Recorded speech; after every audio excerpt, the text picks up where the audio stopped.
Nah, ini benar. Nah, jadi ini tampilannya expiredomain.net. Di expiredomain.net ini semua domain yang expire ya, dan statusnya masih available, kita bisa langsung ngebeli domainnya dengan harga normal. Biasanya itu di antara 100 ribuan sih, misalkan 110, 120 gitu ya. Kita bisa ngebeli untuk kita sewa dalam jangka waktu setahun. Jadi kita di sini masuk ke .com aja, karena biasanya .com dia lebih berkualitas ya dibanding yang lain gitu. Tapi bisa aja sih kalau mau mencari yang lain nggak apa-apa. Kita coba yang deleted.com terlebih dahulu. Nah, kalau sebuah domain nggak diperpanjang, maka dia akan masuk ke masa grace period ya, selama 30 hari. Setelah nggak diperpanjang juga, dia baru akan masuk ke status deleted atau drop domain. Nah, jadi dia ketika dia udah masuk ke status ini, deleted ini, dia bisa dibeli oleh yang ingin. Nah, jadi di sini kita bisa lihat nih banyak banget ya listnya di sini domainnya.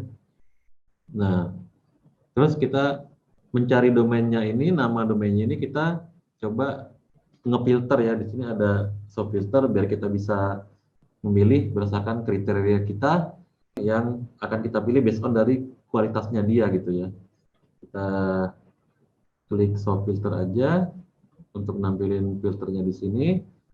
Nah, yang paling penting sih kita ini macam-macam ya. Ada misalnya kita mau domainnya itu dengan dimulai dengan kata apa, mengandung kata apa, diakhiri dengan kata apa. Nah, ini lebih kepada orang yang memang fokus untuk mencari domain yang memiliki nama yang dia cari dan akan dijadikan website utamanya dia. Tapi kalau kita kan nggak perlu ini ya. Yang penting kita dapat domain yang masih bagus, bersih, PAD-nya bagus, kalau bisa berbahasa Indonesia juga, karena untuk menaikkan website yang di Indonesia misalnya, kita bisa lihat kriteria yang lain ya. Misalkan ini lebih kepada penamaan gitu ya.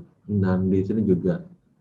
Nah, di sini ada common SEO kalau kita mau menspesify minimal berapa backlink dan yang lain-lain. Tapi ini kita bisa kosongkan aja dahulu karena kita nanti akan mengecek topical flow ya dan fast flow. Ntar kita bisa lihat tab filter yang nextnya di sini. Nah, kita pilih yang di sini, kita coba dulu yang only available domain aja, karena ada yang udah terregister dalam beberapa waktu sebelumnya gitu ya, tapi masih ada di sini. Nah, jadi kita pilih yang only available domains, terus kita pilih di sini biasanya sih kita kalau di sini di additional ini dia kalau misalkan untuk yang top level domainnya dan yang lain ini untuk kebutuhan tertentu aja, tapi kita nggak pernah setting di sini apa-apa ya, dikarenakan nanti kita akan ngefilter based on daripada hasil search-nya aja nanti. Jadi ini kita skip aja, semuanya juga kita skip. Ini kalau untuk kebutuhan tertentu biasanya kita mau coba yang tersimpel terlebih dahulu aja. Yang penting tadi available ya, di settingan di sini tab yang pertama atau ini common, terus kita tab yang paling terakhir aja langsung. Nah, kita coba yang misalkan citation flow-nya itu 2, trust flow-nya 2 ya.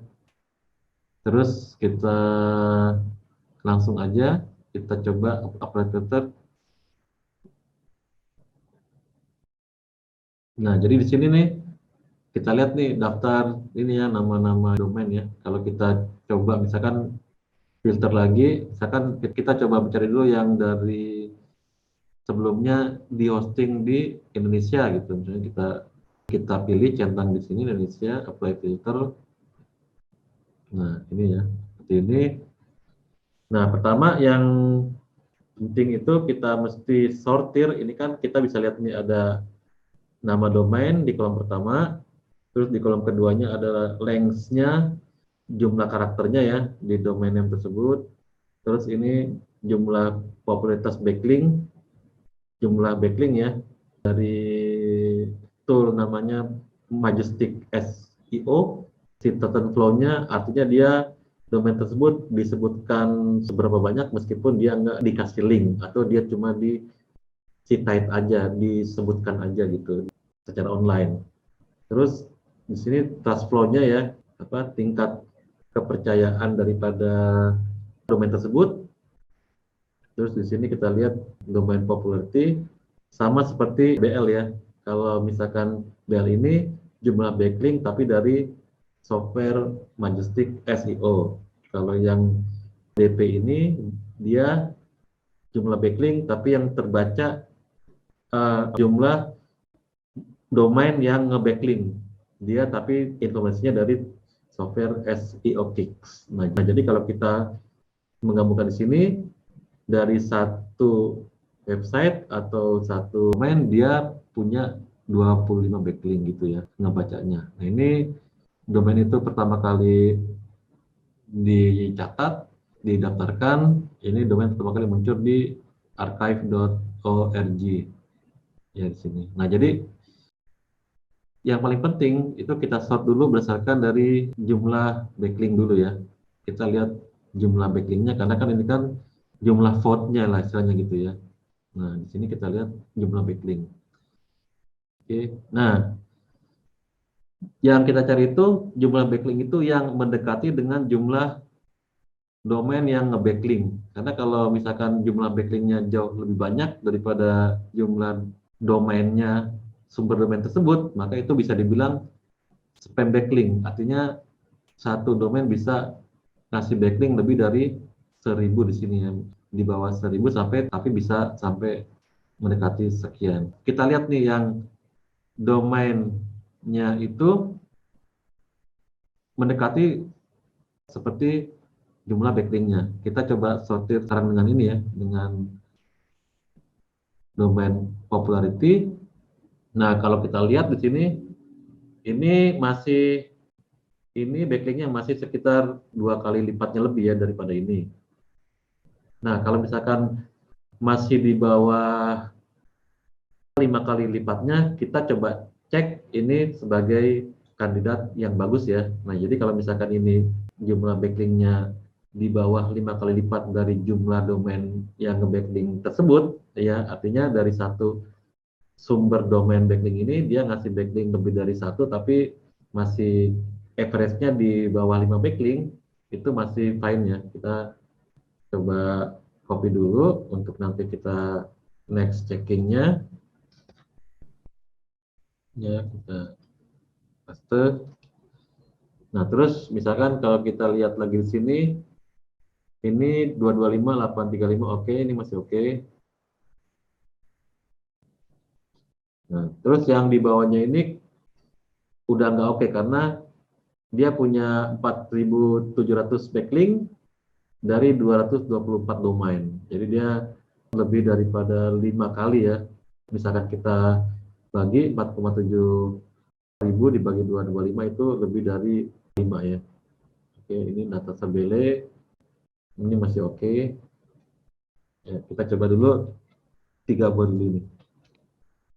Cara mencari expert domain ya, supaya kita bisa langsung membuat blog yang dia itu sudah punya authority yang bagus. Memang metode kita defaultnya seperti ini, ketika materi ada yang bisa langsung di ini, tapi karena kemarin nggak bisa install SEO website auditor, misalnya kita nanti sudah dapat expert domain, itu ya yang kita sangat rekomendasiin, kita ngebangun backlink langsung ke website utama kita, itu kita yang langsung mengontrol. Kalau misalkan kita pun mau menggunakan misalkan jasa ya, menggunakan jasa untuk ngebangun PBN kita ini. Karena apa? Karena kalau kita misalkan nih kita mencari ya jasa website gitu ya, jasa SEO gitu. Kalau kita mau cara cepat, maka kita kontak untuk jasa SEO yang akan mengerjakan ngebangun blog-blog kepunyaan kita sendiri gitu. Karena apa? Karena blog-blog ini nanti yang akan nge-backlink langsung ke website utama kita. Karena kalau misalnya kita di sini kan kita kan misalkan jasa SEO gitu ya, kalau bisa mencari misalkan salah satu jasa SEO. Nah, biasanya dia cuma menawarkan untuk menaikkan SEO dengan metodologi dia ya. Artinya punya PBN dia sendiri yang dia full control itu dan kita nggak bisa mengontrol nanti ketika misalkan PBN-nya misalkan expire atau linknya itu misalkan linknya itu kena spam atau penalti Google, kita mesti kontak dia untuk mencabut backlink itu. Tapi kalau kita meminta mereka untuk ngebangun PBN kita, kita minimal cuma ngasih spesifikasi, ini saya ngebangun PBN saya ini gitu. Nah, saya kepengen di PBN itu ada misalkan 10 artikel, terus artikelnya itu dia semua unik ya, artinya dia ketika dites dengan tool seperti misalkan Copyscape itu dia nggak ada terkena plagiarisme gitu ya. Nah itu kita nanti bisa ngespesifikin kita mau ngebangun PBN dengan jasa dia gitu, karena kalau kita mau menaikkan website kita itu sebenarnya lebih penting kita ngebangun PBN-nya, karena dari situlah akan mendapatkan backlink yang berkualitas ya, sesuai dengan poin-poin yang kita udah ketahui tadi. Investment kita di PBN ini itu kalau kita mindset-nya kita yang paling betul itu adalah satu paket dengan website utama kita. Artinya ketika kita udah memiliki website itu dan kita akan menaikkan secara SEO, artinya itu udah menjadi satu kewajiban kita juga untuk satu paket membangun blok-blok yang diperlukan untuk membangun website untuk meningkatkan SEO website utama kita gitu. Nggak tahu tentang SEO gitu ya, misalkan masih awam, dia menyewa jasa SEO untuk naik websitenya. Oke, websitenya kan naik tuh, tapi tetap infrastruktur yang terpenting itu PBN itu masih dikuasai oleh si pemilik jasa itu kan gitu. Nah, jadi ada sesuatu yang miss yang kita masih ketergantungan kepada dia. Tapi kalau misalkan ada, bahkan kalau perusahaan-perusahaan yang memang udah mengerti tentang SEO itu perlu dibuat tim khusus untuk ngebangun, merupakan budget dari perusahaan itu sendiri harusnya gitu, daripada menyerahkan hal yang penting ini, PBN ini yang vital ini kepada tim eksternal, itu yang paling baik kita ngebangun lagi tim untuk khusus ngebangun PBN ini. Dan ketika kita nanti mesti mengkontak pihak yang lain, itu untuk menjelaskan spesifikasinya itu bisa jadi SEO kita gitu ya, yang kita memang udah terapkan bagus, terbukti impactful ya, kayak misalkan yang poin-poin yang kita ketahui tadi ya, poin-poin tadi itu belum tentu semua yang bermain di SEO tahu teknik-teknik ini, karena ini salah satu teknik rahasia ya, bisa dibilang ini salah satu trade secret, semestinya ini nggak boleh diketahui oleh yang lain gitu. Dikarenakan ini pun hasil dari eksperimen kita, kemudian riset kita juga, sampai kita dapat ke 4 poin yang terpenting ini. Nah, kalau ini kita kasih tahu kepada mereka, pasti mereka juga akan melakukan hal yang sama dan ya, oh gini caranya ternyata gitu loh. Para kompetitor kita nanti juga gitu ya, ya dia mungkin karena kan dia searching jasa SEO terus memilih yang hasil pencarian paling atas, ya dia bisa naik juga gitu. Artinya ini kalau menurut rekomendasi saya, karena SEO ini dia sifatnya nggak dibuka gitu ya, maaf, nggak dibuka. Kalau misalkan Facebook Ads, Google Ads, dan yang lain-lain gitu ya, misalkan Photoshop udah tahu kita step by step-nya kalau mau melakukan ini ya tek gitu kan, kalau mau kan udah tahu tuh full lengkap caranya. Tapi kalau SEO ini dia nggak dibuka oleh search engine kan, karena ya kalau dibuka ya semua bisa dengan gampang gitu. Nah jadi memang kalau menurut saya ini sebenarnya ya mesti di-keep gitu, nggak boleh ini kita kasih tahu justru kita minta domain expert yang dia itu topiknya ini, terus spam score-nya ini, PADA ini, terus IP host-nya ini kita kasih tahu juga ini misalkan IP host-nya website kita. Nah itu mereka akan wah, oh ternyata gini caranya buat bikin SEO gitu. Ini top secret lah istilahnya, betul. Belum tentu semua, dan belum tentu juga mereka juga mainnya itu bersih. Dikarenakan apa? Karena khawatirnya kalau kita nggak ngebangun sendiri gitu ya, jasa SEO yang memang udah sangat kita percaya gitu ya, karena memang entah teman kita atau apa gitu ya, yang tahu metode ini juga gitu, itu mereka pasti akan menanam backlink secara asal dan itu akan mengurangi topical flow dan trust flow kita. Nanti website kita justru kalau misalkan nanti udah terlanjur terkena spam backlink, maka akan ada lagi pekerjaan ulang yang dikerjakan untuk membersihkan spammy backlink itu, malah kan gitu. Bekerja lagi itu artinya juga, dan belum tentu ketika kita ngasih spesifikasi yang ini mereka paham, terus dikerjakannya beda kan, kita nggak bisa ngecek ya istilahnya gitu ya, yang mereka setting apa gitu. Kecuali kalau ada memang semacam non-disclosure gitu ya, mungkin bisa. Tapi dengan resiko tetap kita nggak punya infrastruktur sendiri yang berkesinambungan, kita bisa memaintain sendiri. Kalau PBN kita, expert kita yang memperpanjang sendiri, itu kan lebih enak jadinya begitu, karena udah milik daripada perusahaan itu sendiri gitu. Tergantung nanti kata kuncinya. Kalau misalnya kata kunci yang ISG tadi ya, kalau kita lihat untuk yang di ISG tadi itu kan dia kan keyword difficulty-nya kan easy ya. Easy itu dia kayaknya dia kalau per review gitu ya, untuk kata kuncinya di khusus kita ngebangun 5 buah PBN, 5 buah website. Kalau kita minimal isinya itu sekitar 20 konten atau artikel. Nah, kalau itu yang untuk pembuatan konten itu bisa baru dikerjakan oleh jasa penulis konten SEO gitu. Kalau itu dikarenakan konten aja gitu, nggak ke dalam teknik-teknik SEO yang kita seperti tadi di poin-poin itu. Yang valid, yang kita men-treat PBN kita ini karena kita seolah-olah pihak eksternal, kita memberlakukan semua PBN itu ini seperti kita website utama juga gitu, karena dia memiliki poin yang sangat penting untuk yang naikin website kita juga kan. Nah, jadi kita juga SEO on page-nya juga, ngecek backlinknya juga. Kalau saya coba new ya, saya coba cek PBN saya gitu ya, saya ini kalau kita lihat di sini ya, misalkan kalau kita lihat page audit,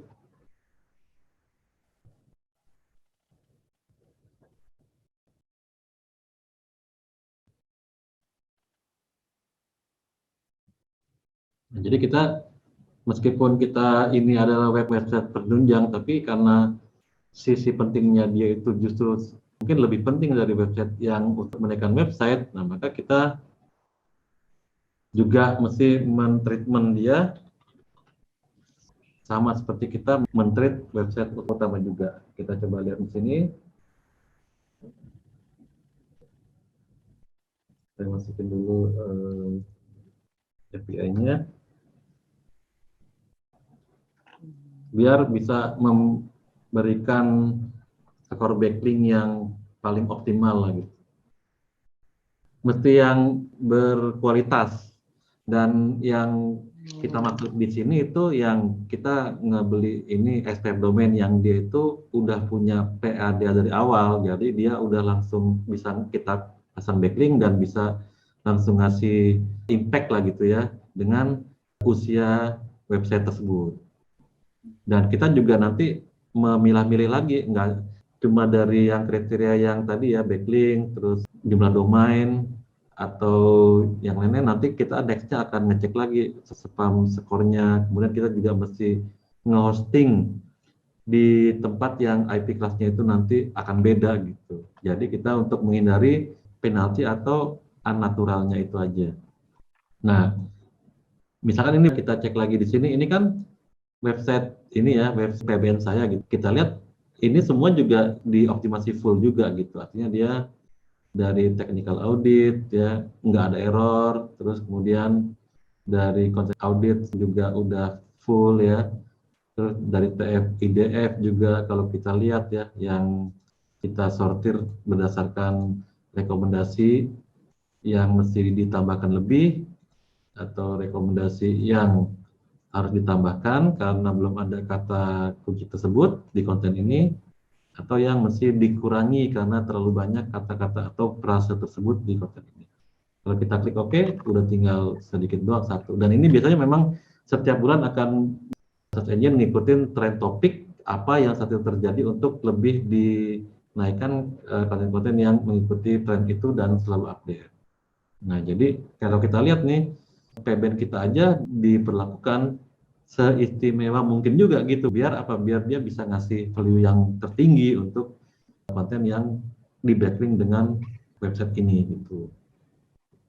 Memang kalau belum terbiasa, tapi ini misalkan nih saya share misalkan catatan saya untuk PBN yang website saya ya. Jadi enaknya itu kita kalau PBN itu mungkin nggak terlalu banyak kata kunci, nggak terlalu banyak PBN atau backlink, tapi bisa naik dengan cepat dan bisa bertahan lama gitu ya.